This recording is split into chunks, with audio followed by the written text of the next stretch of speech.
پھر کہا کہ مجھے اللہ کا عہد و میثاق اور اللہ اور اس کے رسول کی حفاظت حاصل ہوگی، اگر تو اطاعت کی طرف واپس آیا تو میں تجھے اور تیرے پیروکاروں کو ضرور امان دوں گا، اور تجھے 1,00,000 درہم بھی ضرور عطا کروں گا، اور تو اپنی پسند کے جس شہر میں رہنا چاہے میں تجھے اس کی اجازت دوں گا، اور میں تیری تمام ضروریات کو بھی پورا کروں گا۔ تو ابو جعفر منصور نے خط لکھا،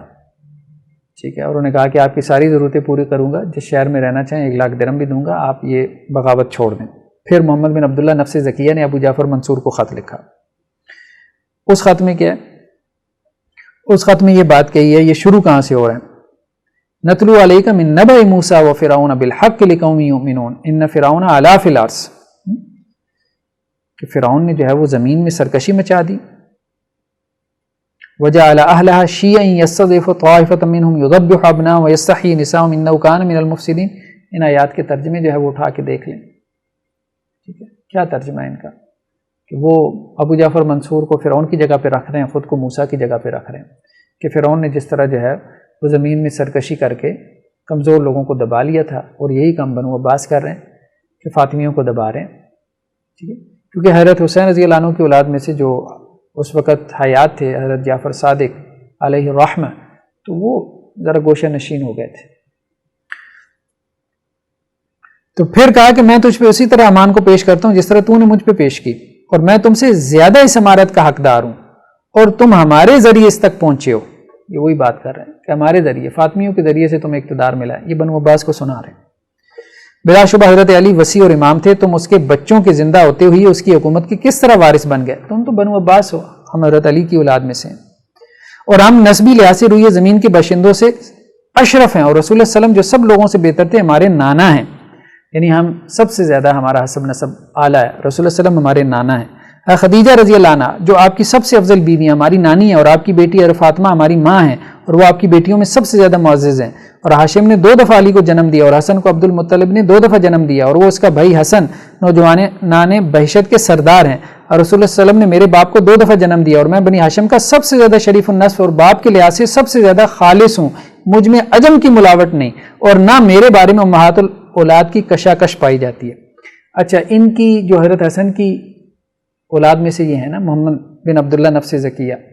تو یہ کہہ رہے ہیں کہ حضرت حسین کی اولاد میں سے جو آگے آئے ہیں نا ائمہ، جو 12 ائمہ بھی معروف ہیں اثنا عشریہ کے، تو حضرت حسین رضی اللہ عنہ نے فارس کی ایک شہزادی سے جو ہے ان کے وہ زوجیت میں آ گئی تھی، شہر بانو جن کا نام معروف ہے، اس سے پھر آگے اولاد ہوئی،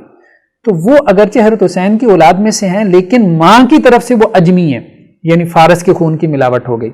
تو یہ کہہ رہے ہیں کہ ہمارے تو والد بھی سادات میں سے ہیں، یعنی حضرت حسن، اور ہماری والدہ بھی وہ بھی خاندان اہل بیت میں سے ہیں، تو میں تو ان میں سب سے زیادہ جو ہے یعنی جو حسینی ہیں ان سے بھی میں نسب میں افضل ہوں، کیونکہ ان کی جو والدہ ہیں، ٹھیک ہے، وہ باہر سے ہیں، اور میری والدہ جو ہے وہ خاندان سے ہیں، تو اس لیے میں خلافت کا زیادہ حقدار ہوں۔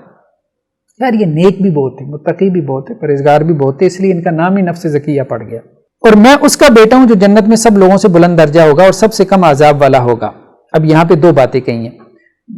ٹھیک ہے، مطلب جو سب سے کم عذاب والا ہوگا یہ حضرت ابو طالب کی طرف اشارہ کیا ہے، اس کا پھر تانا بھی آگے دیا ابو جعفر منصور نے جوابی خط میں، کہا کہ ہمارا جو ہے وہ جو ہمارا جو بدترین بھی ہے وہ بھی جہنم میں کم سے کم تر عذاب میں ہوگا، یہ بات وہ کہنا چاہ رہے ہیں، اور میں تو اس سے حکومت کا زیادہ حقدار اور زیادہ عہد والا اور اسے تو اس سے زیادہ پورا کرنے والا ہوں، بلا شبہ تو عہد کرتا ہے پھر توڑ دیتا ہے اور اسے پورا نہیں کرتا، ٹھیک ہے، جیسا کہ فلاں فلاں سے تو نے عہد کیا اور خیانت کی، اور خائن امام سے بڑھ کر کسی کو سخت عذاب نہ ہوگا، اور اسی طرح اپنے چچا عبداللہ بن علی اور ابو مسلم خراسانی سے خیانت کی، اور اگر مجھے معلوم ہوتا کہ تو سچ بولتا ہے تو جس طرف تو نے مجھے دعوت دی میں تجھے اس کا جواب دیتا، لیکن تیرے جیسے شخص کا مجھ جیسے شخص سے وفائی عہد کرنا دور کی بات ہے۔ یہ ان کا ختم ہو گیا، مطلب انہوں نے کہا کہ میں اہل بیت میں سے سب سے زیادہ شریف النسب ہوں، ٹھیک ہے، میری والدہ بھی اہل بیت میں سے ہیں، اور میں خلافت کا زیادہ حقدار ہوں، اور خاندانی جو ایک ان کے پاس ایک نسبت تھی اس کے اوپر انہوں نے جو ہے وہ اپنی خلافت کے استحقاق کو ثابت کرنے کی کوشش کی۔ اب اس کا جواب جو ہے ابو جعفر منصور نے دیا محمد بن عبداللہ نفس زکیہ کو، وہ بھی پڑھنے کے لائق ہے۔ اما بعد، میں نے آپ کا خط پڑھا، آپ کا سارا فخر و ناز عورتوں کی قرابت پر ہے، یعنی آپ تو حضرت فاطمہ رضی اللہ عنہ بیٹی کے واسطے سے رسول اللہ صلی اللہ علیہ وسلم سے تعلق رکھتے ہیں، ٹھیک ہے، تو اب بنو عباس کہہ رہے ہیں کہ ہمارا شجرہ زیادہ افضل ہے، ابو جعفر منصور کہہ رہا ہے کہ میں تو مرد کے واسطے سے رسول اللہ صلی اللہ علیہ وسلم کا رشتہ دار بنتا ہوں، اور خاندانوں میں یہ بات مانی ہوئی ہے کہ مرد کے رستے سے جو رشتہ داری ہوتی ہے وہ زیادہ قریبی ہوتی ہے، جسے ہم وراثت میں عصبہ بھی کہتے ہیں۔ تو وہ کہہ رہے ہیں کہ اللہ کے رسول صلی اللہ علیہ وسلم سے ہمارا رشتہ مرد کے واسطے سے ہے، اور آپ کا جو ہے وہ عورت کے واسطے سے ہے، تو عورتوں کے اوپر آپ فخر کر رہے ہیں تاکہ آپ اجڑ اور کمینے لوگوں کو گمراہ نہ کر سکیں۔ اور اللہ تعالیٰ نے عورتوں کو چچاؤں اور آبا کی طرح نہیں بنایا، اور نہ عصبیت اور اولیاء کی طرح بنایا، ٹھیک ہے؟ یعنی جو ولی ہوتا ہے وہ عورت تو نہیں ہوتی کسی بھی خاندان میں۔ اللہ تعالیٰ نے جو ہے وہ ولی کس کو بنایا؟ وہ مردوں کو بنایا۔ تو رسول اللہ صلی اللہ علیہ وسلم کے جو ولی ہیں وہ کون ہیں؟ رسول اللہ صلی اللہ علیہ وسلم کے جو ولی ہیں وہ آپ کے چچا۔ اور اللہ نے وانز رشیدتک الاقربین کی آیت نازل کی، اور اس وقت آپ کے 4 چچا تھے جن میں سے 2 نے آپ کو قبول کیا، جن میں سے ایک ہمارا دادا تھا یعنی حضرت عباس،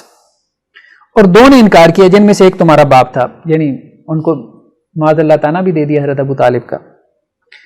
یعنی اس کا دادا ابو طالب۔ بس اللہ تعالیٰ نے ان دونوں کی محبت کو آپ سے قطع کر دیا، اور نہ ان دونوں کے درمیان کوئی قرابت اور عہد رہا۔ یعنی اللہ تعالیٰ نے حضرت ابو طالب کے حوالے سے بھی، اور دوسرے چچا جو کہ ایمان نہیں لائے تھے ابو لہب، ان کے حوالے سے بھی کیا کہہ دیا کہ ان دونوں سے آپ کا قرابت کا کوئی تعلق نہیں۔ تو اب باقی رہ گئے آپ کے 2 چچا، ان سے آپ کا قرابت کا تعلق رہا، اور وہ دونوں ایمان بھی لے کے آئے۔ اور اللہ تعالیٰ نے ابو طالب کے عدم اسلام کے بارے میں آیت انک لا تہدی من احببت ولکن اللہ یہدی من یشاء اتاری، اور آپ نے اس پر فخر کیا کہ وہ دوستیوں میں سے کم عذاب والا ہوگا، اور شر میں افضلیت نہیں ہوتی، اور مومن کے لیے مناسب نہیں کہ وہ دوستیوں پر فخر کرے۔ تو یہ اسی طرح سے آگے چل سو چل ہے، آگے آپ دیکھتے رہے ہیں وہ اولاد کا انہوں نے تذکرہ کیا، اور اسی طرح سے جو ہے وہ اپنے حسب نسب پہ جو ہے وہ فخر کیا، ٹھیک ہے؟ آگے چل کے کیا کہتے ہیں جی، اور نص حدیث کے مطابق حضرت فاطمہ رضی اللہ عنہا کو رسول اللہ صلی اللہ علیہ وسلم سے میراث نہیں ملی، اور رسول اللہ صلی اللہ علیہ وسلم بیمار ہوئے، یعنی آپ صلی اللہ علیہ وسلم کا جو آخری جو تھا، اور اس میں آپ صلی اللہ علیہ وسلم نے حضرت ابوبکر رضی اللہ عنہ کو نماز کے لیے آگے کھڑا کیا تھا، حضرت علی کو نہیں کھڑا کیا، تو اس کا بھی ابو جعفر منصور نے تانا دے دیا حضرت نفس زکیہ کو۔ تو کیا کہتے ہیں جی، اور رسول اللہ صلی اللہ علیہ وسلم بیمار ہوئی، اور آپ کا باپ وہاں موجود تھا، یعنی حضرت علی وہاں پہ موجود تھے، لیکن رسول اللہ صلی اللہ علیہ وسلم نے انہیں لوگوں کو نماز پڑھانے کا حکم نہیں دیا، بلکہ دوسرے آدمی کو دیا، یعنی حضرت ابوبکر کو۔ اور جب آپ صلی اللہ علیہ وسلم وفات پا گئے تو لوگوں نے کسی شخص کو حضرت ابوبکر اور حضرت عمر کے برابر قرار نہیں دیا، ٹھیک ہے؟ حضرت ابوبکر اور اس کے بعد حضرت عمر، تو یہ کون کہہ رہے ہیں؟ حضرت بنو عباس کی اولاد میں سے ان کے جو پڑپوتے ہیں وہ یہ کہہ رہے ہیں حضرت نفس زکیہ کو کہ رسول اللہ صلی اللہ علیہ وسلم کے بعد تو افضل حضرت ابوبکر اور حضرت عمر ہیں، آپ کیسے افضل ہو گئے؟ پھر انہوں نے شورا اور خلافت میں حضرت عثمان کو اس پر مقدم کیا، یعنی حضرت علی رضی اللہ عنہ پہ۔ پھر جب حضرت عثمان قتل ہو گئے تو بعد میں حضرت علی کو قتل پر متہم کیا، اور حضرت طلحہ اور حضرت زبیر نے اس بات پر ان سے جنگ کی، اور حضرت سعد نے ان کی بیعت کرنے سے انکار کر دیا۔ پھر اس کے بعد حضرت معاویہ رضی اللہ عنہ نے انکار کیا، پھر آپ کے باپ نے بیعت کا مطالبہ کیا اور اس پر لوگوں سے جنگ کی، پھر اس پر اتفاق کیا اور اسے بھی پورا نہ کیا۔ پھر خلافت حضرت حسن کے پاس گئی اور انہوں نے اسے دراہم اور کپڑوں کے عوض فروخت کر دیا، اور ناجائز طور پر مال لینے کے لیے حجاز میں قیام کیا، اور نہ اہلوں کو حکومت دے دی، اور اپنے پیروکاروں کو بنو امیہ اور حضرت معاویہ رضی اللہ عنہ کے ہاتھوں میں چھوڑ دیا، اور اگر خلافت تمہارے لیے تھی تو تم نے اسے چھوڑ دیا ہے اور اسے اس کی قیمت کے عوض فروخت کر دیا۔ یعنی ساتھ میں یہ بھی تانا دے دیا کہ تمہارے جد امجد نے حضرت حسن رضی اللہ عنہ نے تو جو ہے وہ معاذ اللہ پیسے لے کے جو ہے وہ خلافت چھوڑ دی تھی، تو اب تم کس بات کی جو ہے وہ خلافت کے دعوے دار اور حقدار بن کے آگے آ رہے ہو، ٹھیک ہے؟ تو اب یہ آپ پڑھتے چلے جائیں، مطلب آگے بھی یہ خط ہے تو اس میں آپ چلتے چلے جائیں۔ اب آخر میں جا کے ایک پیرا ہم دیکھ لیتے ہیں۔ اور جب حضرت عمر رضی اللہ عنہ کے زمانے میں لوگ قحط زدہ ہو گئے تو انہوں نے ہمارے باپ حضرت عباس کے توسل سے بارش طلب کی، اور آپ کے باپ کی موجودگی میں ان کے ذریعے اپنے رب کے حضور توسل کیا۔ اور آپ کو معلوم ہی ہے کہ رسول اللہ صلی اللہ علیہ وسلم کے بعد عبد المطلب کے بیٹوں میں سے صرف حضرت عباس ہی باقی رہ گئے تھے، بس سکایا ان کا تھا، یعنی حاجیوں کو پانی پلانا، وراثت ان کی تھی اور خلافت ان کی اولاد کی ہوئی، اور جاہلیت و اسلام کا جو شرف بھی باقی رہ گیا تھا حضرت عباس اس کے وارث اور ورث تھے۔ اور اس کے طویل کلام میں یہ آگے جو ہے وہ ابن کثیر کا تبصرہ ہے کہ یہ جو ابو جعفر منصور کی یہ جو طویل کلام ہے نا، گفتگو ہے، اس میں بحث و مناظرہ اور بڑی فصاحت ہے۔ ابن جریر طبری نے پوری طوالت کے ساتھ اسے انتہا تک بیان کیا۔ خیر بہرحال یہ تو اب ایک چھوٹا سا جیسے کہتے ہیں نا ایک ایپیسوڈ ہے جو ہم نے دکھایا ہے مرزا صاحب کو کہ بھائی ابھی تو بنو عباس کے دور کا آغاز ہو رہا ہے، پھر اس کے بعد فاطمی آئیں گے، کیا کچھ نہیں کھلے گا مرزا صاحب، کیا کچھ نہیں کھلے گا، لیکن یہ سب کچھ جب کھل جائے گا کیا فائدہ ہوگا؟ مجھے بتائیں کیا فائدہ ہوگا؟ ایک دوسرا طبقہ پیدا ہو جائے گا جسے آپ ناس بھی کہتے ہیں، ٹھیک ہے؟ بنو امیہ کی برائیاں بیان کرنے سے جسے آپ حق کہتے ہیں، ٹھیک ہے؟ رافسی پیدا ہو رہے ہیں، تو بنو عباس اور اس کے بعد فاطمیوں کی برائیاں بیان کرنے سے کیا ہوگا؟ ٹھیک ہے؟ جیسے وہ کہیں گے کہ جی حق بیان ہو رہا ہے، ناس بھی پیدا ہوں گے۔ امت پھر اسی طرح سے تقسیم ہو جائے گی. تو پھر ہم اسی بات پہ آ جائیں گے جو اہل سنت والجماعت کا موقف ہے کہ بھائی یہ مشاجرات ہیں ان کو نہ چھیڑو، وہ فائدہ نہیں ہے ان کو چھیڑنے کا، اب اس میں سے کچھ نہیں نکل سکتا. تلک امت قد خلت لہا ما کسبت ولکم ما کسبتم، یہ ایک امت تھی جو گزر چکی، جو انہوں نے کمایا اللہ کے ہاں ان کو اجر مل گیا، اللہ نے دیکھ لیا. تم سے اللہ یہ نہیں پوچھے گا کہ انہوں نے کیا کیا، تم سے اللہ یہ پوچھے گا کہ تم کیا کر کے آئے. اگر اللہ نے آپ سے یہ پوچھنا ہے کہ انہوں نے کیا کیا تو پھر بھائی سب کے بیان کرو نا، پھر سب کے بیان کرو. پھر ایک خاندان کی بدماشیاں کیوں بیان کرتے ہو؟ باقی خاندانوں کی بدماشیوں پہ کیوں پردہ ڈالتے ہو؟ وہ بھی سامنے لے کے آؤ نا. اہل بیت کے آپس کے جو جھگڑے ہیں ذرا ان کی بھی ایک تاریخ بیان کرو نا، اس پہ بھی ایک کتابچہ ذرا لکھو نا. شہادت عثمان کا پس منظر صحیح الاسناد احادیث کی روشنی میں ذرا اس پہ بھی لکھو. تو نہیں جرت کریں گے، کبھی بھی آپ جرت نہیں کریں گے کہ شہادت عثمان رضی اللہ عنہ پہ کوئی کتابچہ مرتب کریں. 72 کیا، وہاں آپ کو 172 صحیح الاسناد حدیثیں مل جائیں گی، لیکن آپ نہیں کریں گے. اور پھر بنو امیہ کے دور کے بعد بنو عباس کے اور پھر جو ہے وہ فاطمیوں اور علویوں میں جو لڑائیاں ہوئی ہیں ان کا تذکرہ کبھی بھی آپ نہیں کریں گے. بنو ہاشم کی باہمی لڑائیاں جو اقتدار کی خاطر ہوئی ہیں، کوئی ان کا انکار نہیں کر سکتا. لیکن ہم بھی یہی سمجھتے ہیں کہ ان کو کھولنے کا فائدہ نہیں ہے. مرزا صاحب آپ نے آدھا کٹا کھولا ہے، بس اصل بات یہ، آپ نے آدھا کٹا کھولا ہے. پورا کٹا کھولیں گے لوگ ملحد بن جائیں گے، ایتھیسٹ بن جائیں گے. وہ جو گالیاں ابھی بنو امیہ کو دیتے ہیں نا، وہ بنو عباس کو بھی دیں گے، وہ فاطمیوں کو بھی دیں گے،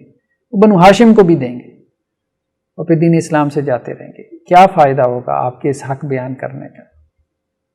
اللہ تعالیٰ آپ کو سمجھ عطا فرمائے. السلام علیکم ورحمۃ اللہ وبرکاتہ.